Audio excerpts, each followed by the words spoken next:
안녕하십니까. 오늘 노년의 건강관리를 알파벳 건강법으로 관리하는 방법에 대해서 한번 알아보도록 하겠습니다. 순서는 노화에 대한 이해를 하고 그 노화를 건강한 노화, 즉 성공적인 노화를 받아들이는 방법과 그러기 위해서 건강노인 가이드 8가지를 제가 알려드리고요.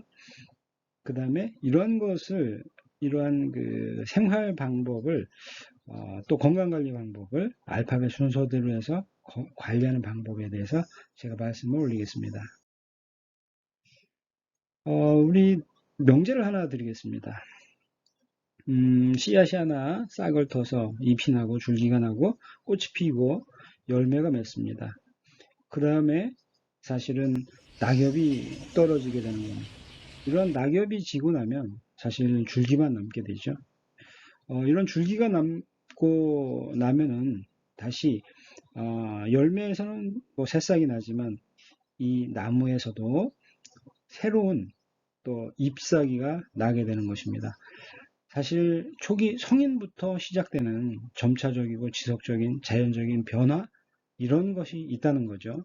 이것을 우리가 사실은 받아들여야 된다는 것입니다. 어떻게 보면 노화는 생명현상의 영속성을 가지고 있는 것이다. 이렇게 말씀을 드릴 수가 있습니다.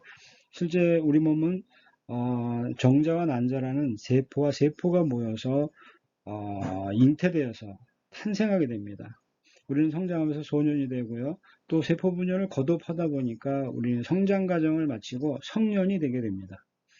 그러나 성년이 되는 순간을 넘어서게 된다면 우리는 중년이라는 시간 속으로 흘러가야 됩니다.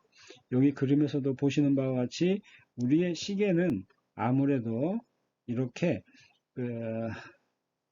노년의 길로 가고 있지 않나 이렇게 생각을 해볼 수가 있습니다.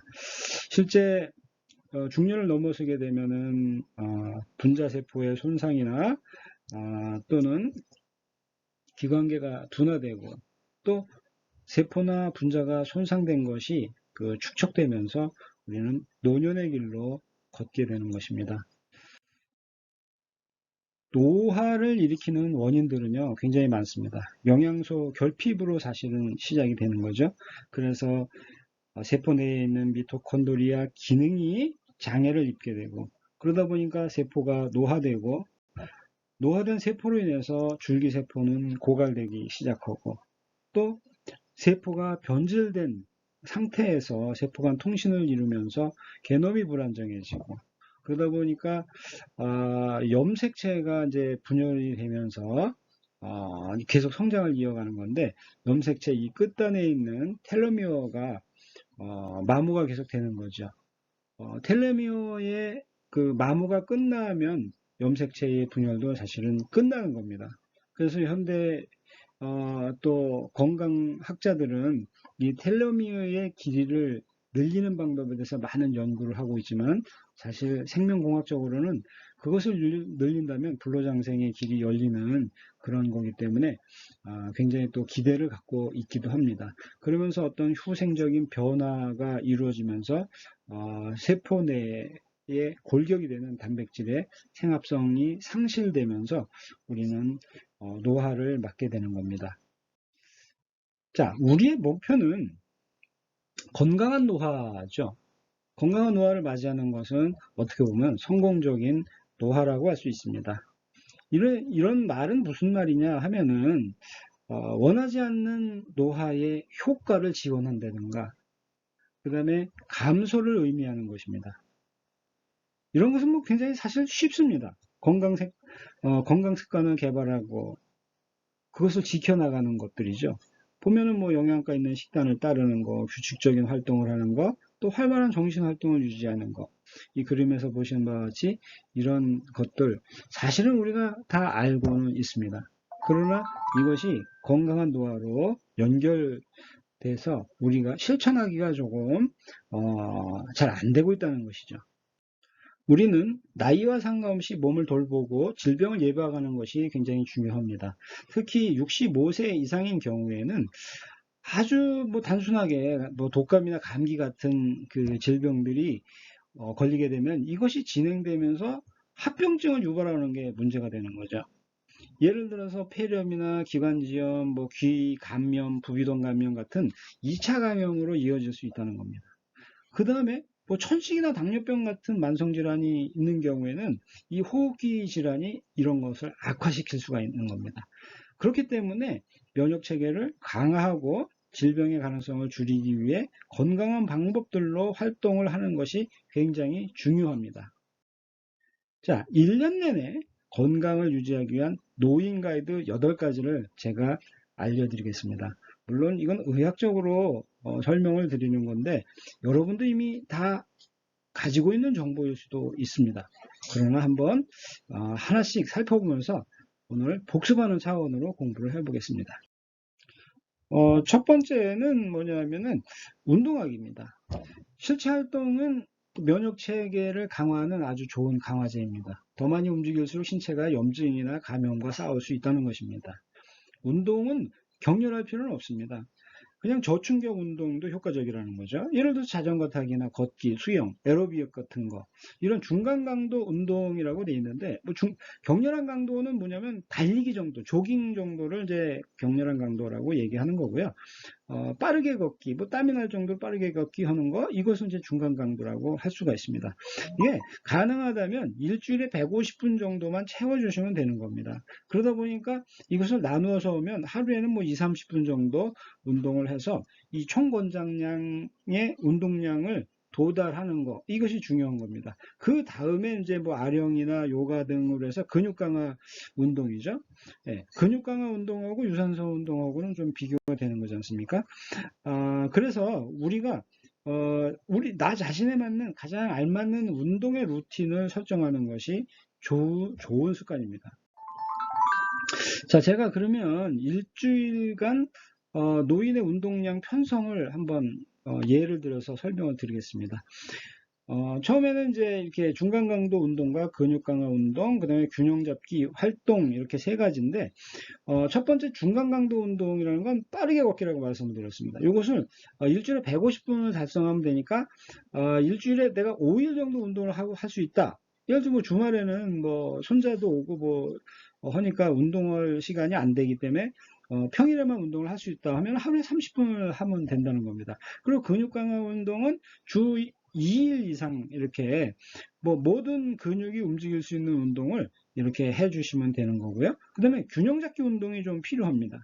이게 뭐 뒤로 걷기나 또 한쪽 다리로 서기 이런 것도 뭐 중요하긴 한데 뭐 여기에는 뭐 예시에 그 흔들림 보드를 사용하는 걸로 뭐 말씀을 드렸지만 이런 거 말고도요. 그냥 뒤로 걷기는 한쪽 다리 서기 이런 거 운동을 하면 되겠습니다.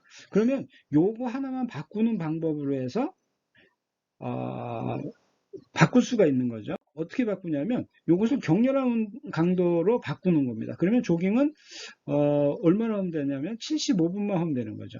그러면 일주일에 5일을 한다면 하루에 15분 정도만 조깅을 하면 충분하다는 겁니다. 그 다음에 나머지 근육 강화 활동과 균형 잡는 활동은 동일하게 실시하면 됩니다. 그러면 이것을 혼합형으로 할 수가 있습니다.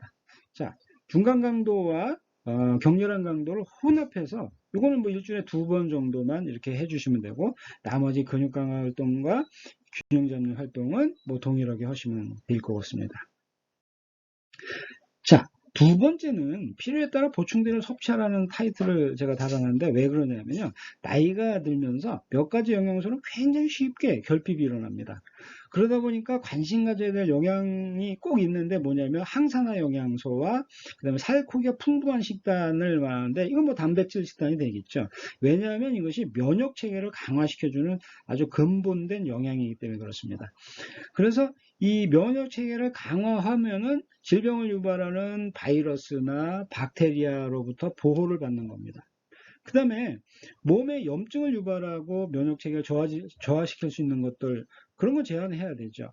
그건 뭐 다 알고 있지 않습니까? 우리가 설탕이나 지방 같은 거죠. 설탕이나 지방을 무조건 나쁜 건 아닙니다. 많이 먹는 게 나쁜 겁니다. 조금씩은 다 필요한 겁니다.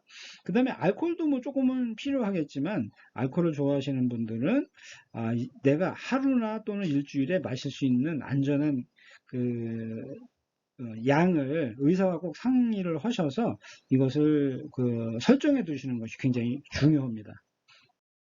자, 세 번째는 손을 자주 씻기라는 겁니다. 1년 내내 건강을 유지하는 또 다른 훌륭한 방법이죠. 이 바이러스라는 것은 표면에서 최대한 24시간을 살 수가 있습니다. 그러니까 따뜻한 비눗물로 자주 20초 이상만 씻어주신다면 바이러스를 씻어낼 수가 있습니다. 비눗물은 사실 바이러스를 바로 죽여버리진 않습니다. 불활성화시킵니다. 그러나 씻어버렸기 때문에 손에 손 떠나고 하수구로 돌아가 버리지 않습니까?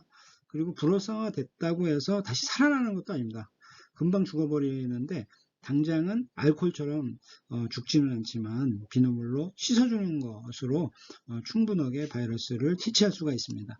손을 씻을 수 없을 때는 뭐 항균소독제 휴대하고 다니면서 자주 씻어주면 됩니다. 그런데 왜 항균소독제를 쓰는 것보다 비눗물을 사용을 하냐면 항균소독제는 대부분 이제 알코올 성분이다 보니까 손이나 뭐 다른 피부가 건조해질 수가 있기 때문에 비눗물로 씻어주는 것을 권장하고 있습니다. 자, 네 번째는요, 우리가 스트레스를 관리하는 방법 다 아시고 있습니다. 그러나 자꾸 새롭게 배우면서 만성 스트레스를 없애야 되는 거예요. 만성 스트레스는 스트레스 호르몬을 생산을 시키죠. 그 스트레스 호르몬이 이제 뭐 코르티졸 같은 것이 대표적이지 않습니까? 이것이 뭐냐면 면역 체계를 포함해서 신체 기능을 방해하기 때문에 그렇습니다. 그러면 스트레스를 줄이려면 어떻게 하냐? 신체 활동을 늘리고 충분한 수면을 취하고 자신에 대한 합리적인 기대치를 설정하라는 거죠. 너무나 어떤 목표가 과다하게 되면 그것도 굉장히 스트레스가 되는 겁니다. 그래서 편안하고 즐거운 활동을 탐색해 나가는 것, 이런 것이 스트레스를 관리하는 방법이 되겠습니다. 다섯 번째는 충분한 휴식을 취하는 것입니다. 스트레스 수준을 낮출 수 있을 뿐만 아니라 신체가 스스로 회복하는 좋은 방법입니다. 면역 체계가 강화되고 또 신체 바이러스와 더 잘 싸울 수 있는 그런 여건을 만들어주는 것은 수면입니다. 수면은 또한 그 기억력이나 집중력을 향상시킬 수 있기 때문에 나이 들수록 중요한 거죠.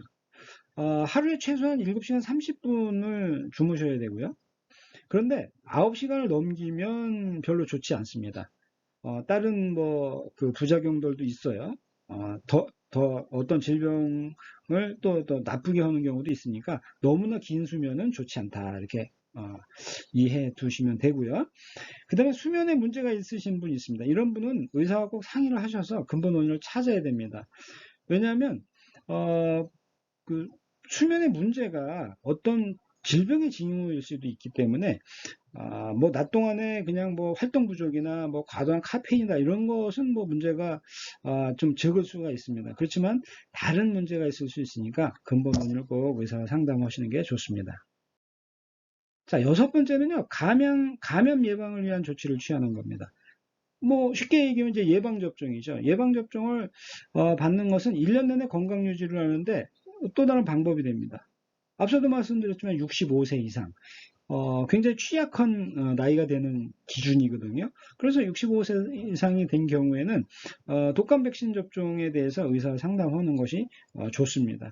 그 다음에 감기나 독감에 잘 걸리시는 분이라면 예방접종, 백신 접종이죠. 백신 접종을 꼭 상의를 하셔서 백신 접종은 최소한 2주가 있어야 어떤 백신의 효과가 나타나기 때문에 미리미리 백신을 접종하는 것에 대해서 의사가 상담하는 것이 좋습니다. 그리고 독감 바이러스는요, 이게 사실 매년 바뀌기 때문에 매년 접종을 해야 될 수밖에 없는 거, 이건 이해를 좀 하셔야 될 것 같고요. 또 때로는 뭐 폐렴이나 수막염을 예방하기 위한 그런 뭐 백신도 맞아야 되시는 분이 좀 있습니다. 그런 거 이해하시면 좋겠습니다. 자, 일곱 번째는요, 연간 신체 검사 일정을 잡아라 하는 말씀인데요. 우리가 건강보험공단에서 꼭 체계적으로 관리를 해주긴 하지 않습니까? 그래서 그런 건강검진을 꼭 받으시고 또 특별히 내가 어디가 취약하다 하면 정기건강검진을 받아두시는 게 좋습니다. 저는 사실 개인적으로 이빨이 취약합니다. 그래갖고 이빨은 매년 1년에 이제 2번씩 의사가 2번으로 결정을 해줬습니다. 그래서 2번씩 해서 꼭 치아 건강검진을 별도로 받습니다. 이런 식으로 해서 건강검진을 받아두시는 거, 이런 것이 이제 필요한데, 또 왜 그러냐면, 나이가 드신 분들은 뭐 당뇨병이나 고혈압 같은 상태가 감지가 안 될 수가 있습니다. 그래서 이런 정기검진을 통하여서 조기에 진단이 가능하다는 얘기죠.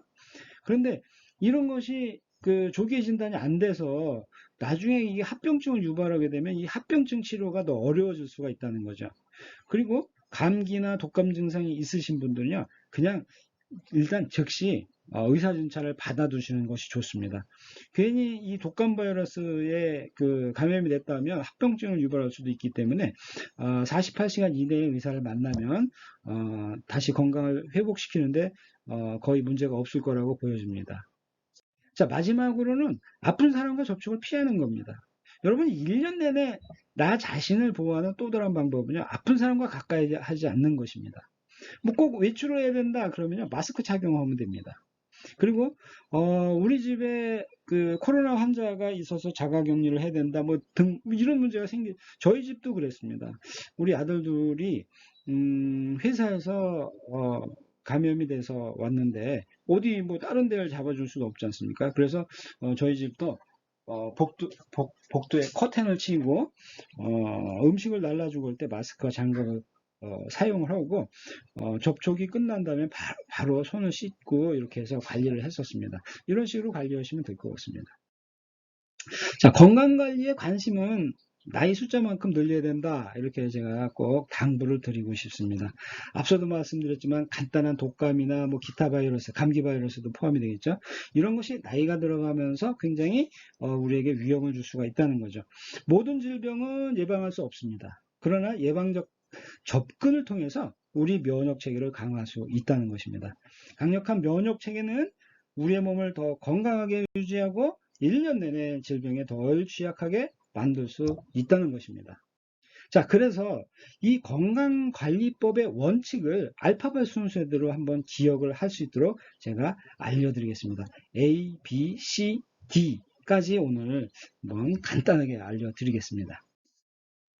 자, ABCD 건강법은 이렇게 웰니스 사이클을 보니까 제가 학자로서도 연구하고 하다 보니까 이렇게 ABCD, EFG, HI 순서대로 관리를 해야겠다 하는 알파벳 순서대로, 이걸 또 거꾸로 해도 안 되더라고요. 그래서 이 순서대로 관리하는 것이 가장 좋다 하는 건데 하나씩 알아보도록 하겠습니다. 이 알파벳 건강법의 기초는 인체도 사실은 차량처럼 관리해야 된다는 이해를 하시면 굉장히 쉽게 접근을 할 수가 있습니다. 지금 여기 차가 한 대가 있습니다. 그런데 여기 수많은 부속들이 있는데 이 부속들도 뭐 사실은 과거에는 뭐 한 3,000개 부속이면 차를 하나 만들었지만 지금은 너무나 뭐 첨단으로 가다 보니까 한 15,000개 이상의 부속이 들어가야 차가 만들어진다는 거죠. 자, 그런데 그 부속들마다 부품들마다 수명기간이 있어요. 교체 기간이 있다는 거죠. 그렇죠? 여기도 보면 뭐 엔진 오일도 3,000에서 5,000마다 갈아라. 지금은 뭐 2만에서 갈기는 하지만 이렇게 갈아야 된다는 거죠. 사람의 인체도 마찬가지입니다. 사람의 인체도 요 해부학적으로 이렇게 보면은 각각 세포들이 이렇게 있는데 이것이 다 수명이 있다는 거죠. 이 수명들이 있어서 이것도 교체가 된다는 겁니다. 우리 몸은 일초에 380만 개의 세포를 교체하고 있습니다. 하루를 치면요 3,300억 개나 되고 중량으로 하면 80g이나 바뀌는 겁니다. 굉장하지 않습니까? 이 중에서 뭐 혈액세포가 대부분을 차지하고는 있습니다. 그 다음에 뭐 자주 사용하는 장상피세포 이런 부분이 되고 있습니다. 이거 수명이 있어서 이게 교체가 돼야 되는데 교체하는 이 80g은 뭐겠습니까? 사실 영양이 되는 것입니다. 자, 그런데 가장 중요한 것은 A라는 거죠. attitude, 자세가 될 수 있습니다. 그런데 arrange가 될 수가 있어요. 뭘 바로 해야 되냐면 척추골격, 척추골격의 자세를 정렬시켜야 된다는 겁니다. 자, 이 그림에서 보신 바와 같이 집이 있습니다. 집이 흔들렸으면 뭐부터 바로 세워야 될까요? 맞습니다. 기본 골격 구조를 바로 세워야 된다는 거죠. 그런데 기본 골격 구조를 인체에다 대입해 보면 신경계를 주장하는 척추의 밸런스가 굉장히 중요하다는 겁니다. 그래서 이 흐트러진 골격을 바로 세우는 것이 건강 회복의 첫 번째 조치라는 겁니다. 왜냐하면 척추골격의 밸런스를 우리가 조금만 이해하면 그것을 알게 되는 겁니다. 여기가 이제 경추와 그러니까 경추와 여기가 흉추가 되고요. 여기는 요추가 되겠습니다. 여기서 공통적으로 보시는 거 보면 여기 노란 줄이 있습니다. 이것이 신경인데 각각 척추의 그 칸칸이마다 이렇게 신경이 나오고 있다는 걸 알 수가 있습니다. 그런데 이 신경이 각 오장육부와 연결되어 있다는 거죠. 그래서 이 오장육부를 통제하는 겁니다. 그런데 만약에 이렇게 집이 흔들리듯이 신체가 흔들렸다면 어떻게 되면 각 기관의 장부가 흔들려서 건강을 해치고 있다는 것입니다. 예를 들어 보겠습니다. 자, 경추를 보면 경추가 원래는 각도가 이렇게 있어야 되는데 이렇게 이제 휘어 간다는 거죠. 그렇게 되면 어떤 현상이 나면 목에 있는 이 디스크라고 하는 판이 있지 않습니까? 우리가 이제 디스크라는 거 하면은 이제 이 추간판 탈출증을 디스크라고 하는데 사실은 이 판 하나를 그냥 디스크라고 얘기할 수가 있습니다. 이것이 나오면서 이 신경을 누른다는 거죠. 그러면 어떤 증상이 나타나면 관련 신경이 눌리는 것도 있습니다. 그런데 또 더 중요한 것은 이 목뼈에는 이 그림에서처럼 이렇게 뼈 사이로 흐르는 혈관이 있습니다. 여기에 위에서 보시면 동맥과 그 다음에 정맥이 있는데 이것이 이게 서블렉세이션이라고 이게 탈구가 일어나면 어떻게 되겠습니까? 이 혈관도 눌러지게 되겠죠. 압력을 받게 되겠죠. 그렇게 되면 어떻게 되겠습니까? 그렇게 되면 혈관으로 흐르는 혈액량도 통제가 되겠죠. 그러다 보면 뇌에 문제가 생길 수가 있습니다. 자, 경추 1번에 서블렉세이션이 일어났다고 생각을 해보면 경추 1번은요 신경학적으로 사실 의사소통의 관문이라고 볼 수가 있습니다. 그래서 관련 신경은 머리나 뇌하수체, 두피, 얼굴, 뼈, 뇌, 뭐 중이, 교감신경 뭐 이런데 또 혈액 공급에도 영향을 굉장히 주는 겁니다. 그러다 보니까 이것이 서블렉세이션이라서 이렇게 틀어져 있다면 두통도 오고요, 긴장이나 불면증도 오고요, 그 다음에 고혈압도 오고요, 편두통이나 신경쇠약이나 뭐 만성피로, 어지러움증 이런 것들이 올 수가 있습니다. 자, 두 번째는 경추 2번이 만약에 그 서블렉세이션이 일어났다 한다면 부비동 문제나 알레르기 문제가 그러니까 피부에 문제가 생길 수가 있습니다. 피부 전체적으로. 그 다음에 눈과 눈신경, 그 다음에 청각신경, 또 뭐 동공 조절이나 이런 것에 문제가 생길 수가 있습니다. 그래서 가능한 증상을 보면 뭐 부비동 문제도 있고요, 알레르기, 그 다음에 귀앓이, 그 다음에 시각장애가 사시 또는 뭐 복시, 복시도 해당이 되겠죠. 이런 것이 해당이 될 수가 있습니다. 자, 그러면 흉추를 한번 넘어가 보겠습니다. 2번 예를 들겠습니다. 2번은 심장 기능을 담당을 하게 됩니다. 그래서 관련 신경이 심장에 분포가 되어 있습니다. 그러다 보니까 흉추 2번이 그 탈구가 일어나면 서블렉세이션이 일어나면 변이가 일어난다면 이렇게 해석할 수가 있습니다. 그러면 기능성 심장질환이 시작되고 이것이 이제 심장질환의 만성으로 갈 수도 있다는 것입니다.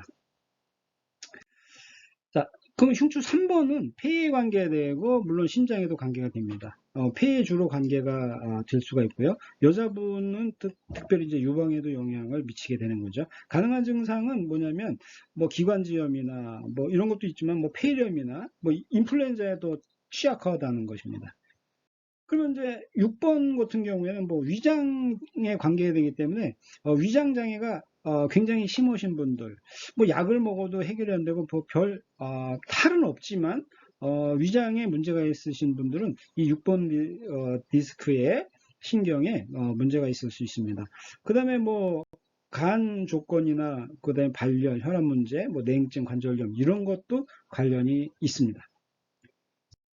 미국에는 카이로프라텍 즉 그 척추 교정 치료 의학이 발달되어 있는데 뉴욕 예방의학 연구소에서 연구한 결과 척추 밸런스를 치료하는 환자, 카이로프라틱 환자가 카이로프라틱 치료를 받지 않는 사람보다 면역력은 200%더 높다. 그 다음에 특별히 그 암이나 기타 심각한 질병을 가진 사람보다 400%나 더 큰 면역 능력을 갖고 있는 것으로 나타났다. 이렇게 보고가 되어 있습니다. 다음은 이제 B입니다. B. B는 이제 빌드라고 할 수 있고요. 바이오메디컬 뉴트리션이라고 할 수 있는데, 건축하다, 뭐 축조하다 이런 뜻이지 않습니까? 빌드. 생의학적 영양소, 그것을 구축시켜야 된다는 말이 되겠습니다. 건축에서도 어떻게 이제 기둥을 세우고 나면 좋은 자재를 써서 그 시멘트 뭐 이런 것을 써서 건물을 세워 나가는 겁니다. 몸도 건강을 유지해서 필요한 만큼의 필요한 영양소를 섭취해야 된다는 것입니다. 인체 생기를 주는 자약물 공급은 두 번째 할 일이다, 이렇게 볼 수가 있습니다. 모든 것에는 사실 근원이 있습니다. 지금 보시는 바와 같이 뭐 나무를 표현을 했지만 뭐 암이나 심장질환, 고혈압 이런 것들에 대해서는 모든 어떤 그 요소들이 다 있습니다. 원인이 있는데 그 중에서 가장 큰 것이 바로 그 영양 결핍이다 하는 거죠. 건강 관리는 제가 생각할 때 6대 영양소의 징검다리를 건너는 것 같다, 이렇게 볼 수가 있습니다. 여기서도 보시지만 이 학이 건너가는데 탄수화물, 지방, 단백질, 수분 이렇게 지나가고 있습니다. 그런데 우측에 한번 그림을 보면 탄수화물, 지방은 잘 넘어가거든요. 비타민의 다리가 영 시원치 않아요. 그리고 이게 물에 둥둥 떠 있다면 건너가기도 참 어려운 거죠. 겨우겨우 건너가서 건강을 유지한다 하는 거죠. 좌측에 돌다리처럼 튼튼하더라도, 그런데 지방 중에서 몇 가지 지방산이라든가 뭐 비타민 중에서 몇 가지 비타민이 만약에 이렇게 없다면 어떻게 되겠습니까? 이거 건너가기가 좀 어려울 거라는 생각이 들겠죠? 예, 그런 것 같습니다. 건강을 한번 얻었다고 해서 평생 가는 거 절대 아닙니다. 건강은 가꾸어지고 유지되어야 하는 것이며, 특히 이것은 그 약이 답이 아니라 우리가 평소에 먹는 것, 이것이 굉장히 중요하다는 것입니다. 어떤 의사의 고백을 한번 들어보겠습니다. 의사도 아프지 않습니까? 그래서 저도 당뇨가 있습니다. 고혈압이 있습니다. 이렇게 고백을 합니다. 그런데 제가 제 자신을 처방하려고 펜을 드니까 처방할 것이 없더라는 겁니다. 왜냐? 세상에 부작용 없는 약은 없다는 것입니다. 98년도에 미국 의학협회지 자마의 충격적인 논문이 게시된 적이 있습니다. 입원 환자에 나타난 약물 부작용 발생률을 조사를 했었는데 30년간 조사를 했습니다. 그래서 한 해 평균 220만 명이 약물 부작용으로 입원을 한다는 거죠. 그런데 이 중에 10만 명이 숨진다는 것입니다.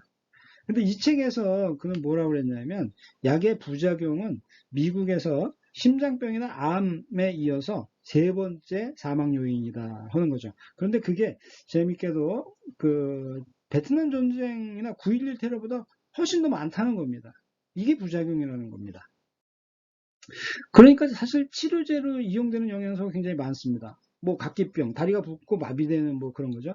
비타민 B1보다 더 좋은 치료제는 없습니다.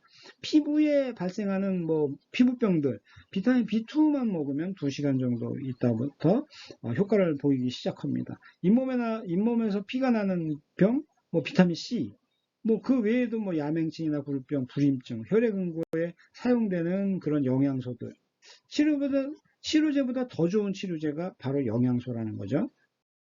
여러분 이 그림은 많이 보셨을 겁니다. 식품 피라미드입니다. 미국 농림국에서 이제 발표를 해서 전 세계적으로 이제 알려지게 됐는데 1900년대 초에는 사실 이런 그림이 그려졌습니다. 탄수화물 위주의 식단이죠. 그런데 2005년도에 개정된 것은 골고루 먹으라는 겁니다. 비율도 이렇게 골고루 맞춰서 먹으라는 겁니다. 이게 2005년도에 개정된 이후에 앞으로는 개정할 필요가 아직도 없다고 봐서 그대로 가고 있습니다. 자, 골고루 그럼 먹으면 영양은 충분할까요? 아닙니다. 일본에서도 뭐 연구를 했었는데 1952년도의 시금치와 지금 시금치를 비교를 해보면 1993년 당시인데 굉장히 많이 줄었다는 겁니다. 뭐 여기서도 보시면 농업 성장으로 인해서 작물 재배 기술은 발달됐지만 포함되는 영양분은 감소되고 있다는 것을 보여줄 수가 있습니다. 그래서 나이가 들수록 꼭 챙겨야 될 영양소가 생기는 건데요. 예를 들어서 뭐 탄수화물 중에서는 뭐 섬유질이나 사실 글리코겐 영양소라는 게 이제 새로 밝혀졌는데, 이제 글리코겐 영양소 같은 거 이런 건 이제 버섯, 미역 등에 많이 들어있고요. 그 다음에 지방산 중에서는 오메가3인데, 왜냐면, 오메가3 중에서 DHA는 요거는 이제 두뇌에 관계되는 겁니다. 그래서 두뇌 인지력이나, 그 다음에 이제 EPA는 혈행에 관계되고요. 요거는, 두뇌. 그 다음에 이제 단백질 중에서 필수 아미노산을 꼭 드셔야 되고, 비타민 중에서는 이제 비타민 B2, B12 같은 것이 결핍되기가 쉽고요. 그다음에 무기질에서는 이제 전립선이 약해지면서 아연 결핍이 일어나기 때문에 그럴 수가 있고요. 그다음에 이제 프로바이오틱스, 유산균, 장이 좋아지지 않습니까? 장이 좋아지려면 프로바이오틱과 프리바이오틱이 결합된 신바이오틱 제품으로 이렇게 골라서 드시는 것이 좋습니다.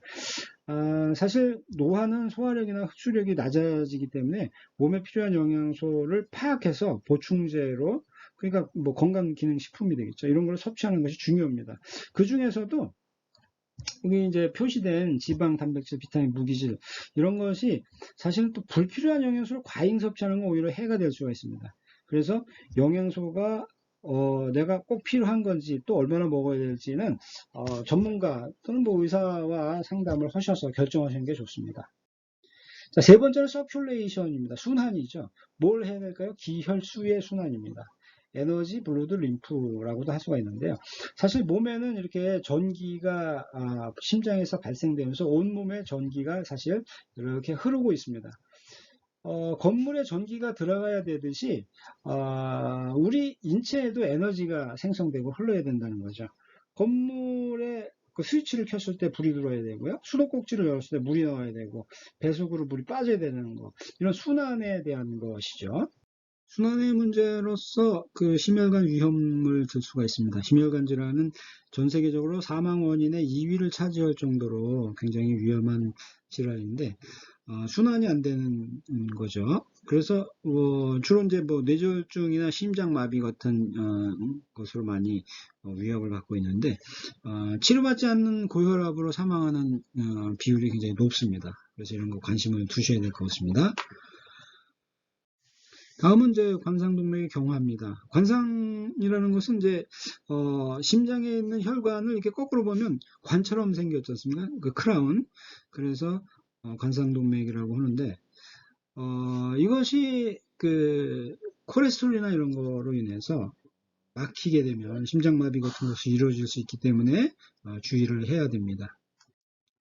그 다음에 이제 경동맥의 경화인데, 경동맥의 경화라고 하면은 물론 경동맥 자체에 이렇게 콜레스테롤이 쌓여서 그러는 것도 있지만, 좀 전에 설명드렸을 때처럼 여기에 뼈로 흐르는 혈관이 있습니다. 그래서 뼈로 흐르는 혈관에 서블렉시에이션이 일어나셔서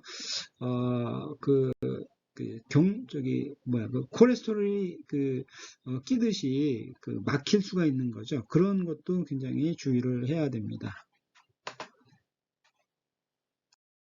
자, 이렇게 해서 알파벳 건강법을 알아봤습니다. A, B, C, D까지 알아봤죠? 사실 A는 자세고, 두 번째 B는 영양이고, C는 서큘레이션 순환이고요. 네 번째는 사실 숙면인데 딥슬립에 관계되는 거예요. 깊은 잠을 자라, 숙면. 예, 이것이 앞서도 뭐 설명을 드렸지만 몸의 회복제가 되기 때문에 꼭 수면을 충분히 취하시는 것이 좋습니다. 오늘은 시간 관계상 이렇게 A, B, C, D에서만 알아봤는데, 기회가 되면 또 제가 좋은 말씀으로 설명을 드리겠습니다. 자, 경청해 주셔서 감사합니다. 여러분 정말 건강하시길 기원 드리겠습니다. 감사합니다.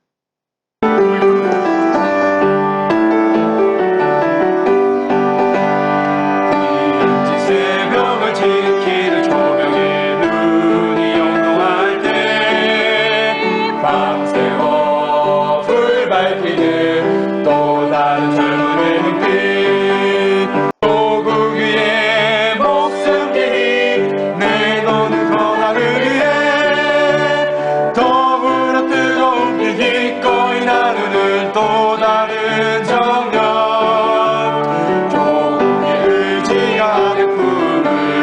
우리는 주의 비나 새벽